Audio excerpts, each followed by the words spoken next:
আগামীকাল ৯ই মে শনিবার ভারতীয় জনতা পার্টির নবনির্বাচিত মন্ত্রীরা শপথ গ্রহণের মাধ্যমে তাদের নিজ নিজ দায়িত্বভার গ্রহণ করবেন। মাননীয় শুভেন্দু অধিকারী মহাশয় মুখ্যমন্ত্রী পদে আসীন হয়ে রাজ্যের সার্বিক উন্নয়নের লক্ষ্যে নিষ্ঠার সঙ্গে কাজ করে যাবেন, এই প্রত্যাশাই আমরা রাজ্যবাসী করি। আমরা উত্তরবঙ্গের বাসিন্দা হিসেবে একটি গুরুত্বপূর্ণ বিষয় বিশেষভাবে তুলে ধরতে চাই। দীর্ঘদিন ধরে উত্তরবঙ্গের মানুষ অনুভব করে আসছে যে রাজ্যের অন্যান্য অংশের তুলনায় এই অঞ্চল বহু ক্ষেত্রেই অবহেলিত থেকেছে।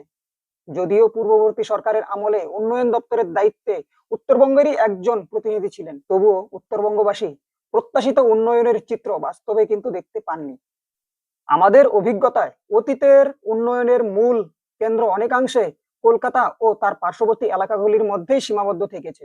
এর ফলে উত্তরবঙ্গের বিভিন্ন জেলা পর্যাপ্ত উন্নয়ন, অবকাঠামো এবং প্রয়োজনীয় সুযোগ সুবিধা থেকে বঞ্চিত থেকেছে। এই বাস্তব পরিস্থিতির পরিপ্রেক্ষিতে আমাদের বিনীত আবেদন, নতুন সরকার যেন উত্তরবঙ্গের উন্নয়নের প্রতি বিশেষ গুরুত্ব প্রদান করে। পাশাপাশি উত্তরবঙ্গ থেকে নির্বাচিত যোগ্য জনপ্রতিনিধিদের মধ্যে থেকে কাউকে উপমুখ্যমন্ত্রী, তা না হলেও অত্যন্ত গুরুত্বপূর্ণ প্রশাসনিক দায়িত্ব অন্তর্ভুক্ত করা হলে তিনি উত্তরবঙ্গের বাস্তব সমস্যা এবং প্রয়োজনগুলো আরো গভীরভাবে উপলব্ধি করতে এবং কার্যকরী ভূমিকা পালন করতে পারবেন বলে আমরা বিশ্বাস করি।